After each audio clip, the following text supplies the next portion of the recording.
Wah, kita sering merasa aman, kita merasa negara kita damai, bersahabat dengan semua bangsa, dan menganut politik bebas aktif.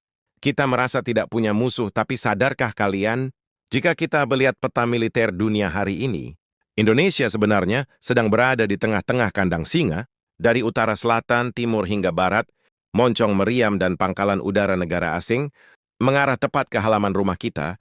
Inilah yang disebut strategi encirclement atau pengepungan di video ini, boleh tahu akan mengajakmu terbang, mengelilingi perbatasan Indonesia. Kita akan mengaudit satu persatu, pangkalan asing yang mengepung kita. Siapkan camilan kalian karena fakta yang akan kalian lihat mungkin akan membuat tidur. Kalian tidak nyenyak malam ini ya. Sebelum mulai jangan lupa like, share dan subscribe. Kita mulai bedah dari utara. Di sini suhu geopolitik sedang mendidih.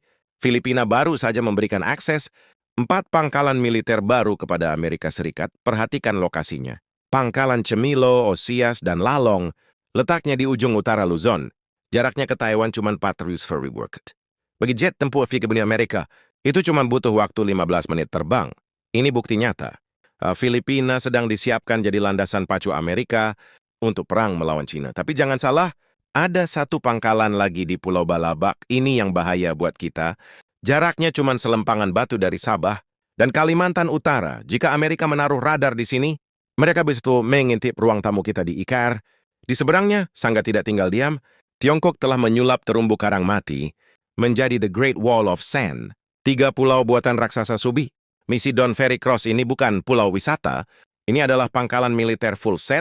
Mereka punya landasan pacu 3 km yang bisa didarati pesawat pengebom H-angka. Mereka punya sistem rudal anti pesawat H-9 yang jangkauannya bisa merontokkan pesawat.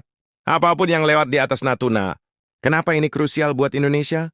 Karena Laut Sulawesi adalah jalur pintu belakang, backdoor jika perang pecah kapal selam, nuklir Amerika dari Australia akan menyusup lewat Selat Lombok dan Makassar.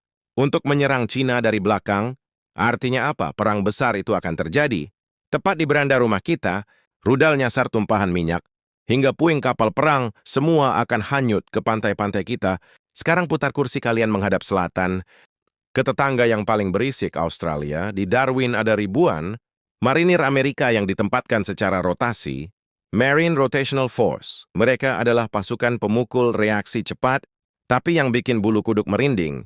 Ada di pangkalan udara Tindel, citra satelit terbaru membuktikan Amerika sedang memperluas apron bandara ini.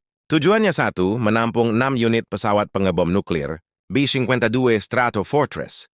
Pesawat ini adalah kiamat, terbang dari Tindel. B-52 bisa mencapai Jakarta kurang dari 2 jam, menjatuhkan muatan, dan pulang lagi. Tanpa perlu isi bensin, seluruh Pulau Jawa ada dalam jangkauan bom mereka. Belum cukup, lihat 2 pulau kecil ini. Christmas Island jaraknya lebih dekat ke Jakarta. Daripada Jakarta ke Bali dan Coco Islands, pulau terpencil di Samudra Hindia, Australia menginvestasikan ratusan juta untuk merenovasi landasan di Kokos. Ini akan jadi sarang bagi peyapan Poseidon, pesawat pemburu kapal selam tercanggih di dunia. Dengan pangkalan di Kokos mereka, bisa memblokir akses ke Samudra Hindia. Setiap kapal selam TNI AL yang keluar dari Selat Sunda, pasti ketahuan mereka memasang CCTV bawah air di halaman belakang rumah kita. Ditambah lagi, Aliansi AUKUS Australia akan punya kapal selam nuklir.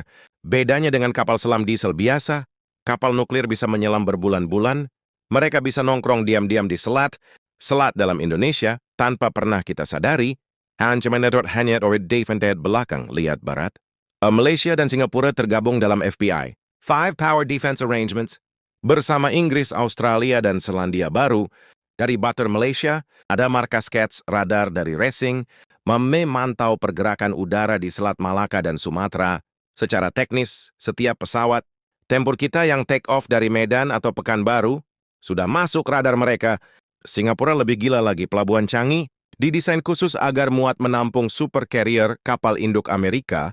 Ini adalah pom bensin raksasa bagi armada perang Afrika.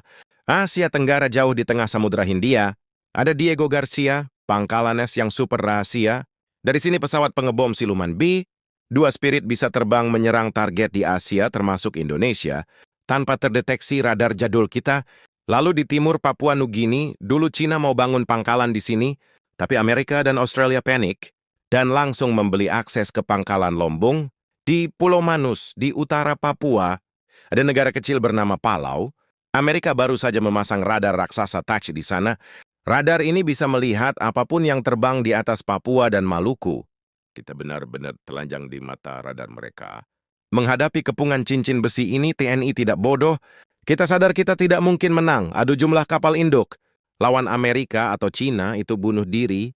Doktrin kita berubah menjadi porcupine, strategi-strategi landak. Tujuannya bukan untuk memusnahkan musuh, tapi membuat musuh berdarah-darah dan rugi besar jika berani masuk. Kita perbanyak KCR kapal cepat. Rudal kecil gesit, susah dideteksi radar.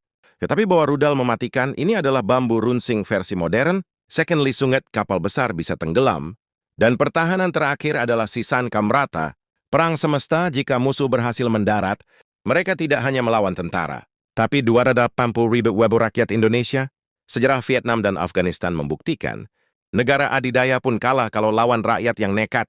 Kita dikepung, itu fakta. Tapi ingat, benteng yang paling sulit ditembus bukanlah tembok beton, melainkan persatuan bangsa yang tidak mau dijajah lagi. Pada akhirnya kita harus menerima takdir geografis ini. Kita tidak bisa memindahkan Pulau Jawa menjauh dari Australia. Kita tidak bisa menggeser Natuna menjauh dari Cina. Kita dikutuk sekaligus diberkati. Berada di posisi silang dunia ini, mereka boleh mengepung kita dengan cincin besi. Iron Ring mereka boleh punya rudal hypersonic atau pesawat siluman.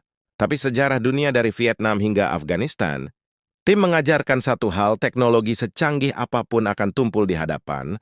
Bangsa yang menolak untuk menyerah, benteng terakhir Indonesia, bukanlah kapal perang, bukan pula jet tempur. Benteng itu adalah mental 280.000 rakyatnya. Selama kita tidak terpecah belah dari dalam, kepungan dari luar hanyalah gertakan sambal.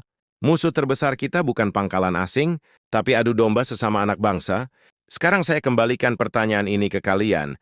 Jika suatu hari cincin besi ini benar-benar menjepit kita, dari arah mana ancaman paling mematikan akan datang? Naga dari utara atau elang dari selatan? Dan yang paling penting, siapkah kita? Diskusikan di kolom komentar. Debatlah dengan cerdas, jangan lupa subscribe. Karena ketidaktahuan adalah kelemahan merdeka ya.